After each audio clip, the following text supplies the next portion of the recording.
Hi, everyone. I'm Richard POLONESKY here in a beautiful environment today with a truly miraculous guest that's sitting next to me, Dr. Zach Bush. Just an incredible being to start off with. But beyond that, a medical doctor, a medical researcher, and wow, so much more. And you're going to see exactly what I'm talking about in just a second. Dr. Bush, thank you so much for being here with us today. It is such a And pleasure to be here. you have created an exercise program called the nitric oxide workout, which was actually popularized by Dr. Joseph Mercola. Can you please tell us more about the nitric oxide workout, how it was born, and how it makes our bodies amazing?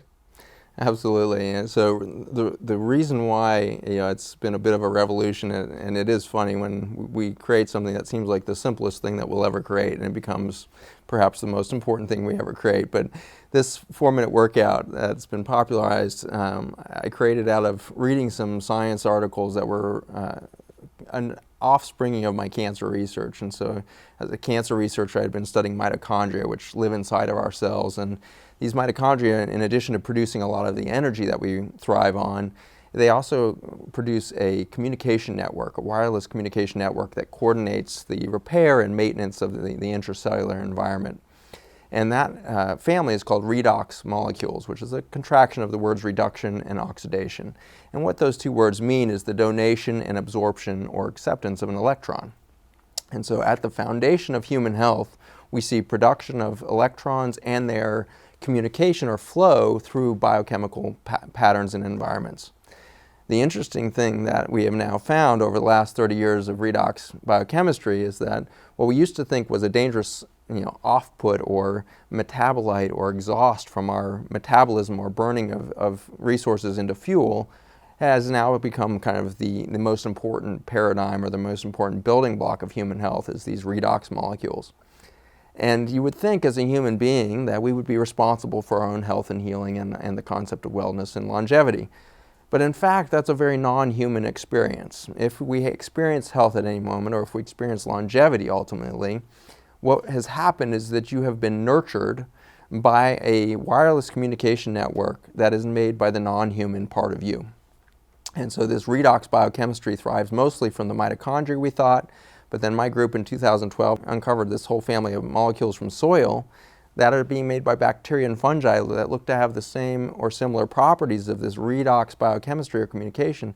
And so the bacteria of the microbiome, the fungi, the viruses, the parasites, this huge ecosystem that thrives in and around us all the time, look to be participating in the production of this incredible communication network that keeps health thriving and renewing every day. Embarrassingly, the human only adds one redox molecule to the whole system. Millions of variants from the bacteria and fungi, at least a couple hundred from the mitochondria, and now just the human being one molecule. But we were given one opportunity to participate in this one molecule, and that molecule is nitric oxide. And it turns out that we produce all of the nitric oxide in our body, in the blood vessels, some areas of the brain as well. Nitric oxide is a tiny little marriage of a nitrogen and an oxygen, and it's manufactured and stored in our blood vessels that will then fuel downstream muscle. And so those blood vessels, when they start to sense a lack of oxygen, will release the nitric oxide, which dilates the blood vessel, delivering more blood, oxygen, and fuel, and building blocks to the downstream muscle that might be working. The revelation that happened to me that led to the workout is that there's a tiny reservoir in any given muscle body. There's only about a 90-second reservoir in any vascular bed in the body. And so if we go and 3 times a week we go work out at the gym, best case scenario, we're releasing nitric oxide from those few muscle groups that we might be working 3 times a week. And so the aha moment was like, if we have 90 seconds and it takes a couple hours to rebuild that reservoir, what if we started releasing that whole reservoir of nitric oxide, which is our communication network, frequently? What if we did that a few times a day instead of a few times a week? What would happen? And this became the revolution in our clinic and beyond, is that we have the ability, with almost no fitness background at all, you can enter into this process of releasing the nitric oxide, and suddenly exercise isn't about building muscle, it's about coordinating health and healing at the cellular level through turning on the wireless network. Imagine your cell phone for a moment, because we're talking about cells here. Your cell phone is this isolated structure that has the ability to transmit and receive complex information. And they're miraculous, right? We pick this little box up and we push a couple of spots on a screen, and suddenly we're talking to Aunt, Matilda halfway across the world. We've got this thing pressed to our head, and it's just this like belief system or this faith that we say, well, that's normal. Well, that's really bizarre. You are transmitting, your sentiments, your love to your loved one thousands of miles in split seconds. That cell phone is an incredibly powerful communication tool until you're 7 miles from the closest cell tower. And suddenly that thing is rendered useless. It can't update its software, it starts to fragment, everything is starting to decay in the cell because it's no longer attached to the bigger network. That same thing is happening in human biology. Our cells, 70 trillion of them make up a human body, are all specialized to be working in concert, a tuned symphony. And that works as long as the communication stream is present. But as the communication starts to decay, or we get static in the language there, we start to slow down our process of healing, our regenerative quality that we have in every cell, and we get decay. We get human disease starting to crop up, and disorder and dysfunction occur. And so to find out that the cellular network of the body is made through these redox molecules means that exercise takes on a whole different philosophy. It's no longer about building muscle, it's about coordinating this wireless communication system, getting it ramped up so that every cell can hear, oh, I'm a liver cell. I need to detox this bloodstream, I need to send this upstream to the kidney cell, which is my neighbor over there, and I can get this information back from the kidney.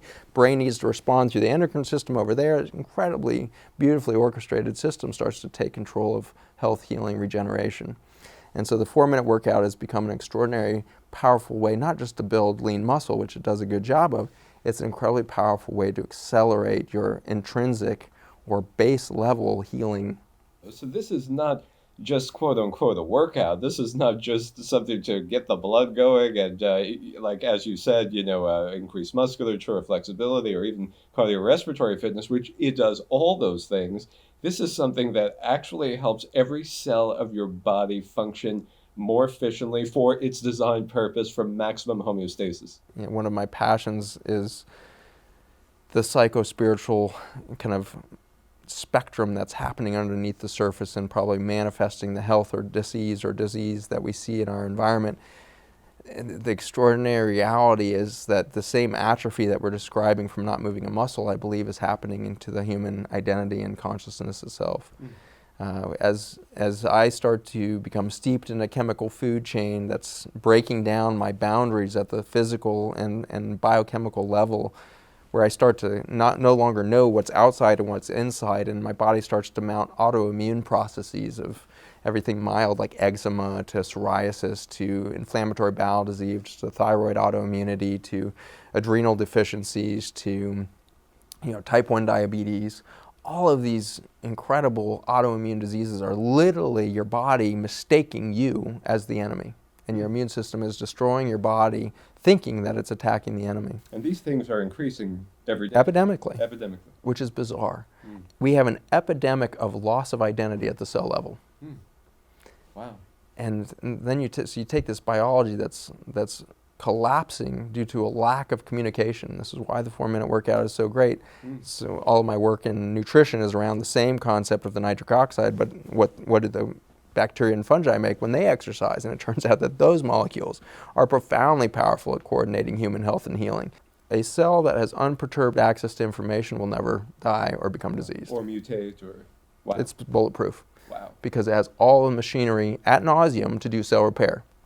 In the unlikely event or potential that it becomes so damaged that the machinery itself is damaged, no problem. If it has unfettered access to information, it says, oh, too damaged, I'm going to go into apoptosis, which is programmed cell suicide. In the process, I'm going to call in a stem cell that's going to replace me with a healthy new cell. Wow. My patients on my hospice service that are dying at 105 years of age, they have 50, 70 trillion cells that are human in their body. Every single one of those cells is equipped to either do perfect repair or call in replacements that are perfectly brand new. Wow. And yet they're not. They're decaying and they die of old age at 105. at the biology level, there's absolutely no reason for that death to have occurred because every cell has all the machinery. Aging process ultimately is not one of hitting some sort of pre-anticipated timeline or expiration date. It's a process of a loss of communication. And so the aging process is a loss of communication, a loss of coordination of that regeneration, rejuvenation that is natural and inherent in human biology. That's fascinating. So, you talk, a lot of people in the mainstream medical community and even the alternative circles will talk a lot about oxidation and things like that affecting the cells, all secondary to the communication aspects of that cell keeping healthy and this process that you described. Let me ask you something. So, like someone, let's say, who's 105 years old, has all the machinery in place, what can be done to extend that lifespan? What can be done to keep those communication channels open to the degree where that person could go on perhaps indefinitely? I think there's a couple of thresholds here. There's a few blocks or potential barriers that we could run into. The first one is at the water usage. So hydration of the inside of the cell actually is the first key to longevity. If we lose hydration inside of the cell, we can neither detox, we can't scrub the inside of the cell, nor can we mobilize resources like fuel, electrolytes, micronutrients into the cell. Wow. And so water ultimately is the whole secret at the biology level. And so if you can get water inside the cell and then coordinate the use of that water in the fuel production and the cleansing of the cell through the wireless communication network that we describe, we have perfect longevity. And so that doesn't necessarily mean we live forever because there's such thing as probably another boundary in human consciousness. And so there is an emotional wear and tear, there is a spiritual wear and tear that can happen and be far more detrimental, can really call in those hard expiration dates far more than the biology does. Our spiritual and kind of emotional belief systems, I think, are the main predictors of our short lifespan as humans. So someone can have a quote-unquote objectively perfectly functioning physiological body head to toe, but based upon the damage, quote-unquote, occurring to their emotional and psychological spheres, their spiritual, their soul, that will ultimately end their life with a perfectly healthy body. I've seen people jump out of completely healthy bodies. Wow. I think it happens every day. One of my first patients, that was one of my massive turnarounds when we'd finally gotten these communication networks from the bacteria and fungi out of fossil soils, and we now had them in bottles, and I was drinking them like crazy and trying to figure out how it was working and all this stuff. And so the very first patient I gave this liquid to had one of the most remarkable turnarounds in human health I've ever seen. She had pancreatic cancer. Wow. Watching this woman come back from the most debilitated state I've ever seen, she weighed 59 pounds at age 59.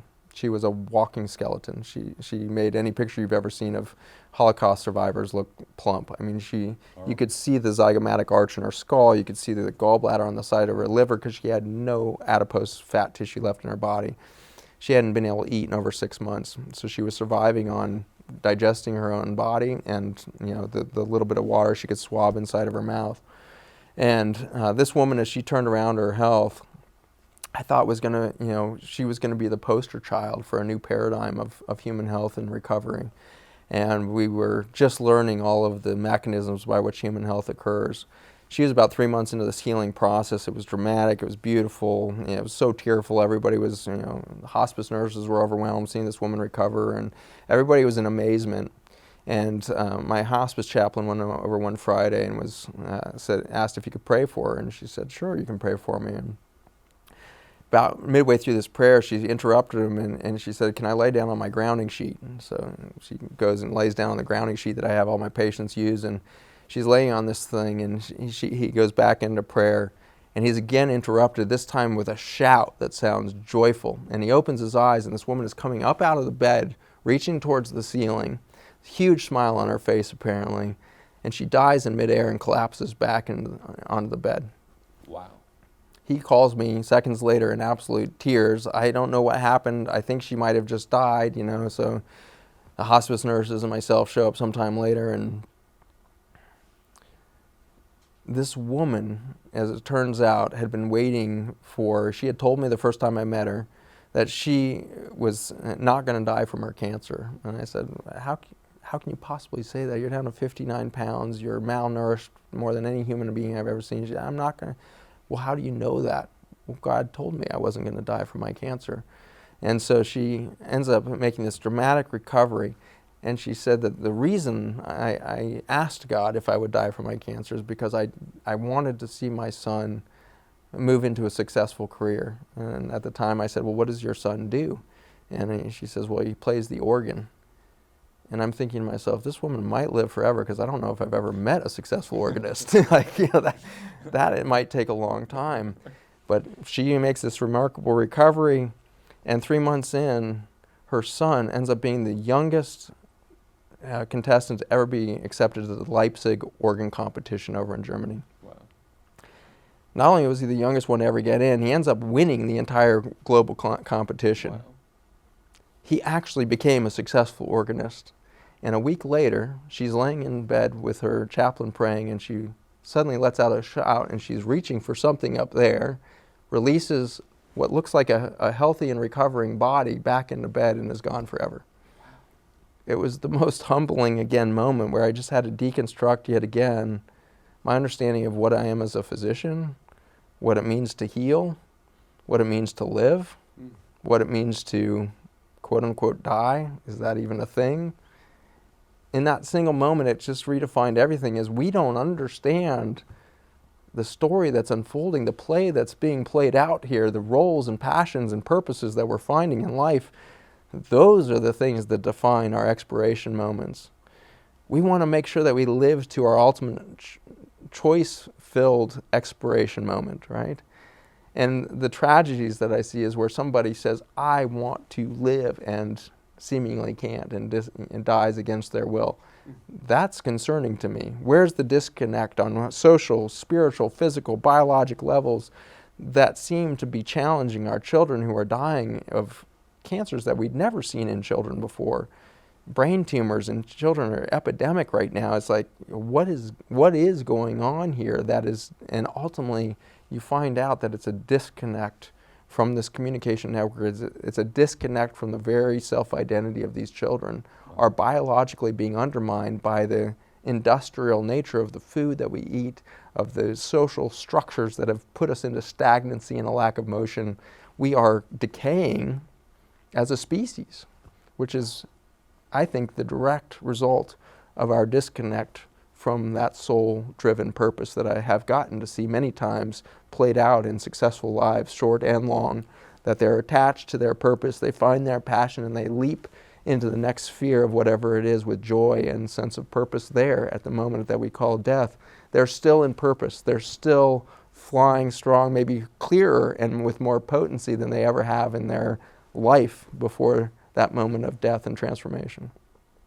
That's beyond profound, beyond beautiful. And have you found that when someone is living their purpose, are all their communication systems firing at full speed and open? Does it have a physiological effect? People are truly living on purpose. It's like the universe supports them in every way.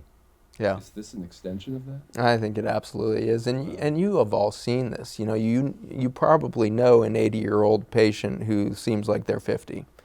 You've probably met a 40-year-old who seems like they're 70. The speed at which we age is so predictable in regard to this connection or disconnection from our nature and our purpose. And so think about the universe for a moment in the context of human life and our short or long life that we might live in it.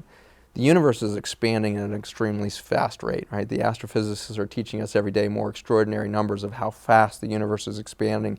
And our planet, even if it was not in an expanding universe, is traveling at an extraordinary rate around the sun. And our solar system is spiraling through a galaxy that's spiraling at an extremely fast rate. Everything in the physical realm of the universe is traveling fast. If you now are handed a concept from your species of social norms, educational norms, and everything else that just say stagnancy, do the same thing. Do the same thing that we did. Do this again and again in your life and you'll be successful. Do this again and again and you'll be healthy. If anybody tells you to do something again and again without transformation, without at least changing your perspective of why you're doing that thing, the 4-minute workout we talked about, could that ever become bad for you? Absolutely. If you think that 4-minute workout is going to take you to your full potential, it's about to become your worst nightmare. Why is that? It's because you have replaced the path towards health as the goal of health.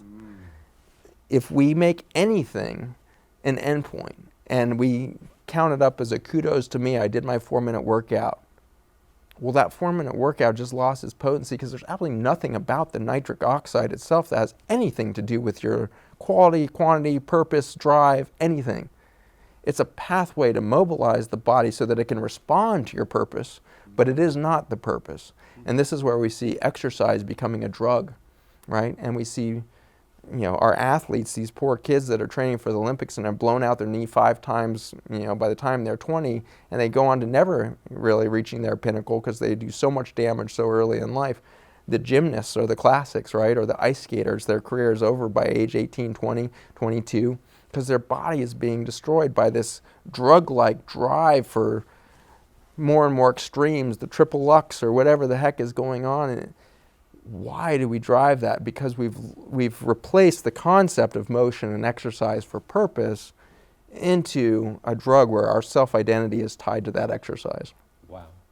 That's the danger. So if the 4-minute workout were to start to become part of your self-identity, I'm an amazing person because I do the 4-minute workout. It just became a crutch that's ultimately going to slow down your progress towards your full potential. What should the perspective be then? This is my exercise. This is my motion towards my purpose, to invigorate and to charge my body so that it would move in its full potential. Wow. But it is not my potential. It is not my reward. It's not my stepping block. It's simply an acceleration of my body to the rate that it's in line with the accelerated state of the entire universe. We need to be in motion all the time. If we stagnate, we get friction, right? So if you got the universe expanding and you've got the universe spinning, your solar system inside of everything's spinning and it's motion and it's gorgeous, and yet there's this little pixel called a human on a planet that's spinning and it's not traveling in the flow, it's going to create friction. Literally at the astrophysics level, you're creating friction, which is going to lead to chronic fatigue. You're literally swimming upstream. If you're not moving forward with the universe and you're stagnant, or your self-doubt is getting to the point where you don't want to take the next step, or you're too terrified to take the next step, if your self-doubt is to the point where you're unwilling to just wake up and dive into the day with no safety net, then you're probably not going to hit your speed and you're going to be wasting your energy. So you're going to have chronic fatigue, you're going to have sleep disorder, you're going to have sexual dysfunction, you're going to end up developing chronic pain, chronic fatigue syndromes because there's too much friction between you and the very fabric of the universe you're in. Wow. So the key critical component to optimizing life at every level is that motion physically, spiritually, mentally. I love what you just said about diving into the day. I love what you just said about it's really about overcoming fear. Fear seems to be then, for lack of better terms, a potential death sentence. It's the only one. The only 2 emotions that I see causing cancer and the decay of humanity is guilt and fear. Wow. Those 2 are the only enemy, I think. That have a direct physiological... Instantaneous. Immediately lowers immune function, communications with the cells. Ages you, dehydrates you, creates total disruption of self-identity. So if a person can mitigate fear and guilt in their lives, they'll be doing an enormous amount for their physical health. Yeah, it's probably the foundation of everything. And so where is fear and guilt coming from in your life is an important question to start to address. And of course, much of it is self-manufactured, right? We create an expectation list every morning on ourselves, and if we don't meet it, we have guilt that we didn't meet it, and then eventually we start to develop the fear that we're not good enough to meet it. And so the beginning of getting rid of fear and guilt, I've found in my own life recently, is to tear up your expectations on self each morning. Wake up, Tear up your list of expectations on self today, whether that's you're going to be at XXX, at this time, this time, this time, this time, you're going to fit all your emails. Tear up the list. Be you. Be quiet at moments. Listen. And see what manifests through you, because you're traveling fast now. And the more I deconstruct and change my own belief in myself and deconstruct my own sense of limitations of my potential, the more excitement I have about being human right now. How do you deconstruct those limitations? It's a systematic approach of, as soon as you run into a belief in your mind or a thought of like, I can't do it, or I shouldn't do it, or you just simply ask, where did that come from? What belief system would have to exist for me to believe that I can't or shouldn't do anything, Catch it. You catch it, question it, keep drilling down to the root. But the freedom that's going to come from this, and it must be an exciting journey, it must be an excited playground, because there are 7 billion souls that just showed up here. We've never had more souls join the story than exists right now. At this tipping point of humanity, everybody wanted to show up and play. Wow. And so we're all here now together. And I think through a small amount of cooperation, we can start to deconstruct very quickly the current paradigm and rebuild everything from the ground up. And we'll have a society and a consciousness and ultimately a joy and a play that's never been seen before. Wow. That's extraordinary. That's extraordinary. And this is what gets you up in the morning and helps you continue on this path to healing and inspiring and helping so many. I'm inspired by you. I'm inspired by all of you. Human life is extraordinary, and any inspiration you feel from me is likely coming from within you more than it is from me. You have a drive for life. You have a purpose that is far greater than any intellect or presence I could bring to this matter. You have a force within you that is waiting to awaken. So if you feel inspired, know it's coming from you and not me. Wow. Well, I'm inspired. You're an inspiration to me and to everyone out there. God bless you. Thank you so much for this incredible dialogue. Pleasure to be here.